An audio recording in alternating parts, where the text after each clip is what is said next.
Hi, everybody. Welcome to Descry Gaming. We are going to briefly talk about some of the early transports in the game for some of the factions. I'm not going to go into the later transports such as land raiders, air transports. I just want to mainly talk about the ones that you get very early in the game for the six factions, I believe.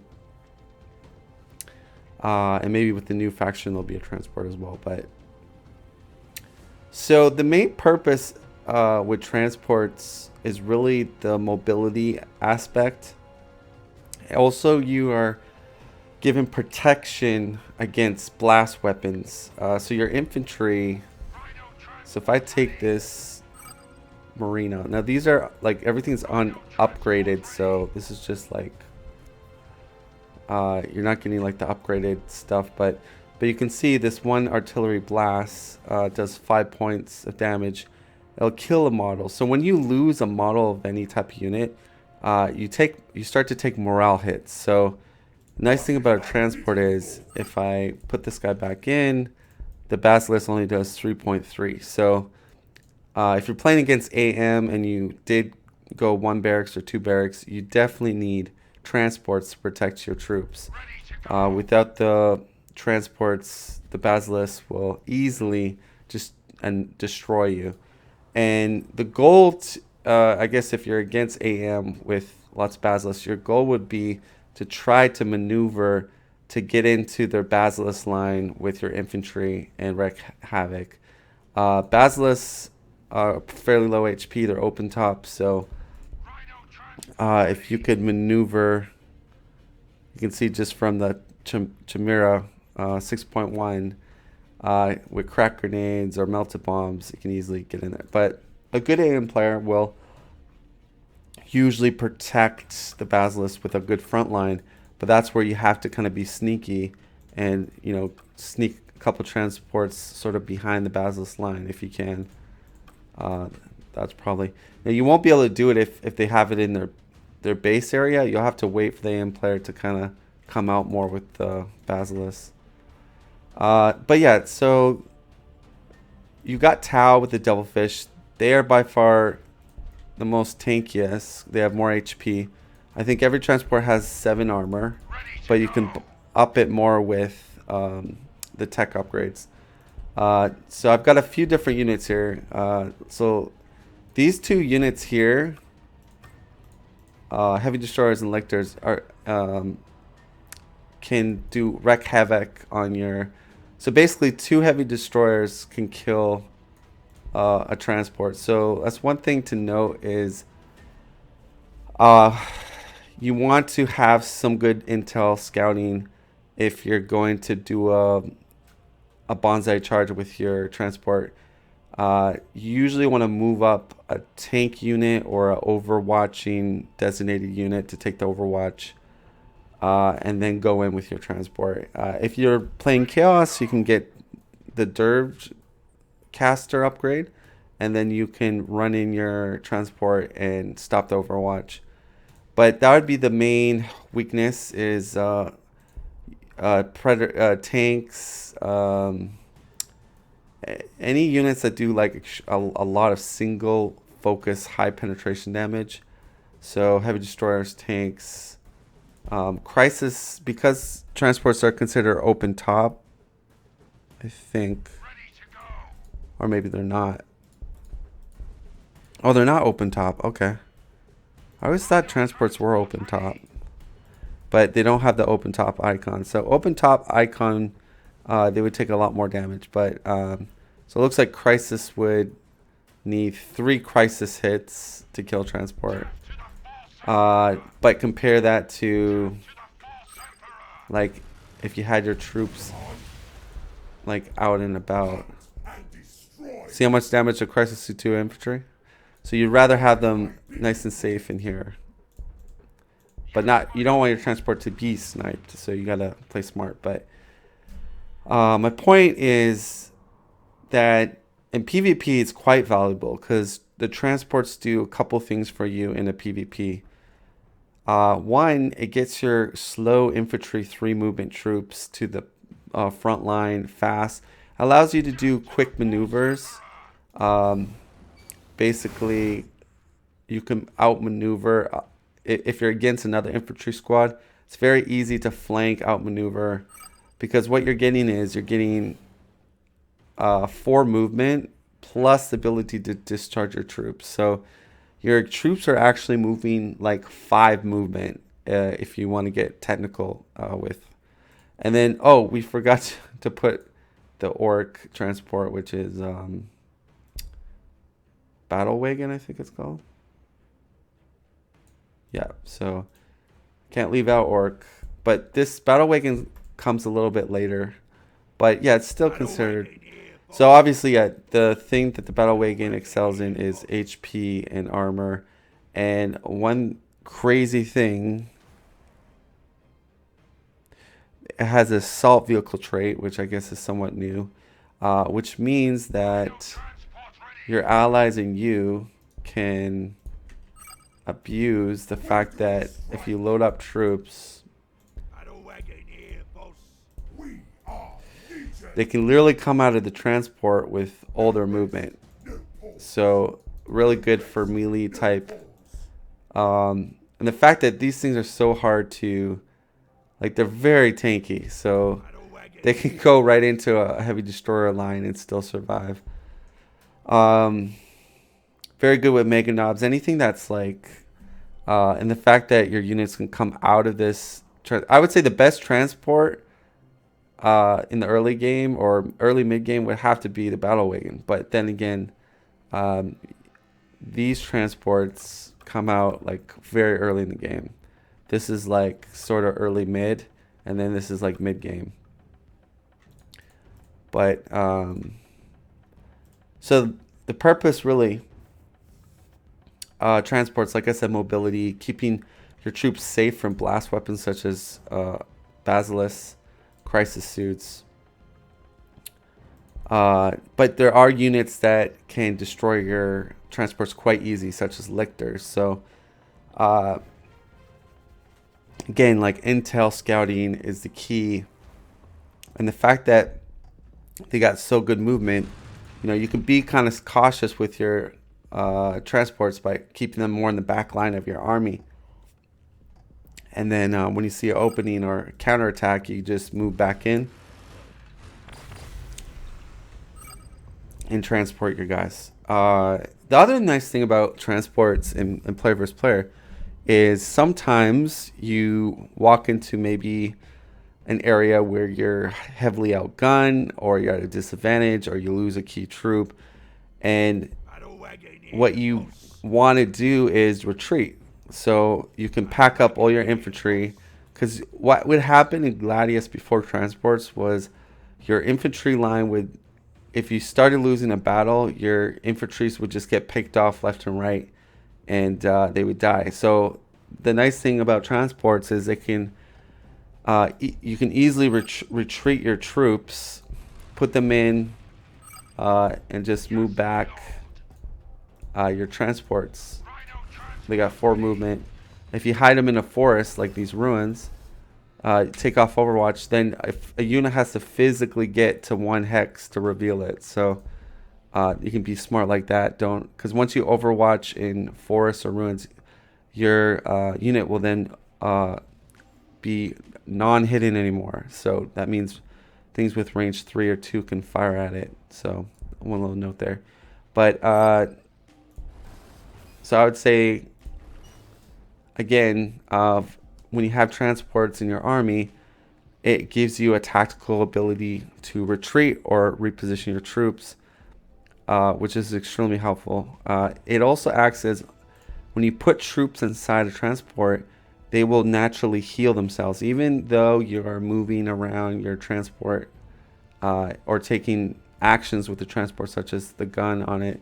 The troops inside will still heal automatically. They don't heal as aggressively on base tiles or outposts, but they still heal at a slow rate. Another thing is, there's some, I wanted to go over the abilities of transport. So the Chimera actually does the most damage out of all the transports. Whoops. Just, oh gosh, I killed the crown. Okay. But you have to put a troop in there. So usually what you want to do is you either attack first with your troops with the Chimera, and then you disembark your troops, and they do finish the attack. So they also have the ability to go over river tiles and water tiles and ignore penalties. So I think they also have 4 slots for transports, infantry. So I would say I mean, for the early game, you're really looking at Rhino, Chimera, and Razorback. What one would I think is the best transport in this stage of the game? Probably I give it to the AM transport, because they all have the same health and armor. Now rhinos are not bad. Rhinos have the ability to heal themselves, 6 HP. It used to be a percentage, but I guess they fixed that. But rhinos do they have a special ability to get Derfcaster, which is really nice. Basically ignores Overwatch. So certain situations, I would say Rhino could be better. They also have an upgrade to get missile turrets, and they actually will then do more damage than Razorbacks and Chimeras on certain enemies, with more models. Razorbacks are fairly nice, but they get less morale hit basically. So they're good in a sense that they don't suffer the morale penalty as much as the other units. But that's about it. They do hit pretty hard, but again, not as hard as a Chimera with a troop inside. But they also only have 2 cargo slots. So that's kind of a negative. But I still do like the Razorback with SM. But I would say they probably get last place. If I had to rate, it'd probably be a close tie really with Chimera and Rhino. But in the earliest game, I'd say Chimera gets number 1 spot because of the amphibious ability, more slots, and the best damage. But then I would say more late game or mid game with the upgrades, probably the Rhino is more tactically impressive. But then if we get into more of the mid game transports, definitely Devilfish is quite nice. With upgrades, it has skimmer. It can move through cover with upgrades. Have better sight. You could do a drone. You could do jink on it. These transports don't get jink, so against certain factions, you jink and you get all your key things to the front. Boom, bang. So it's quite good. It's doesn't do a lot of damage, but again, the drone is really nice. But if I had to pick the very best transport out of these transports, I would say Battle Wagon, hands down, just for the assault vehicle trait. Extremely powerful. And like I talked about it, your disembarking units don't suffer the movement penalty when it comes out. So they're locked and loaded, ready to go, and they can take their full movement advantage. So another thing too, before in the game, you could not have allied units go into your transport. So that currently now in the game they can. So again, in team games, transports can be very helpful, not just for yourself, but for your ally as well.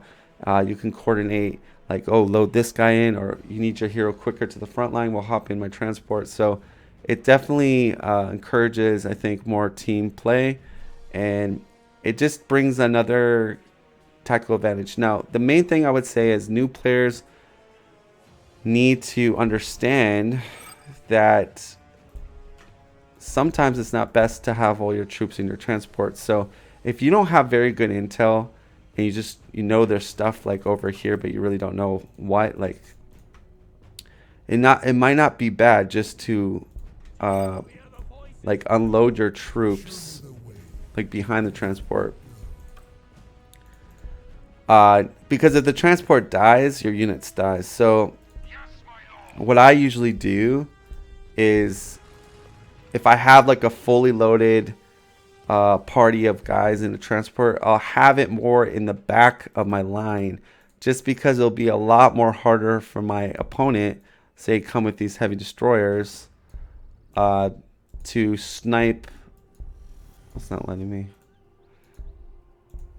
Game's acting weird. Okay, to snipe that because it's range 2 and I got units blocking it. So again, you want to be smart with your transports. Don't have like a fully loaded 4 troops right in the front line with nothing in the front, or if you have no scouting information. Very dangerous to do. You can easily lose the game just by losing that amount of units. It is very painful. So again, I think scouting is key. Also, if they're close by, do this. Have it a couple tiles behind your main line, and that will make it a lot more harder for your opponent to snipe it. If you are gonna maybe put a troop in there, just leave one in there, because I mean, losing 3 to 4 troops to losing only 1 extra, it's not as bad. So I would say that. And that's pretty much it as far as my overview on transports. Most of the transports are very low cost. If you look, Razorbacks are only 1.5 upkeep. Chimeras are 2, but again, they do the most damage out of all the transports. And then you get into the more mid-tier transports that cost a little bit more. But I wouldn't say you want to make your whole army transports. I think it should be kind of a ratio to how many troops you have. But like in general, their main purpose is protecting troops, getting your troops in key spots, and flanking and retreating, and moving faster to reinforce different positions. Like, they also are to be used as like mobile healers, basically, for your troops. And they're very convenient. Sometimes your heroes get pinned down or locked up. Your transport can literally save the day and rescue your hero and get it out of there. So again, if you play PvP and you don't really use transports, I really experiment with them. Very good in every composition. I probably will get into the late game transports. I'm not going to talk too much about them, but they are very powerful, and they're definitely, you can kind of have them more on the front line with lots of troops in it. It takes a lot of firepower to bring down land raiders, and SM has a transport as well, like late game transport. So those things are pretty heavy duty. And then there's air transports, but that's a different video for me to get into. Again, it's a good thing to have in your repertoire if you know how to play with transports. And there's some units that excel with transports, like getting your Rocketeers in position, so your heavy weapons teams, or your Devastators or Havocs. It also acts as a nice tank to protect against melee units. So it's, very helpful. But I hope you guys enjoy this quick overview on transports. I will see you next time.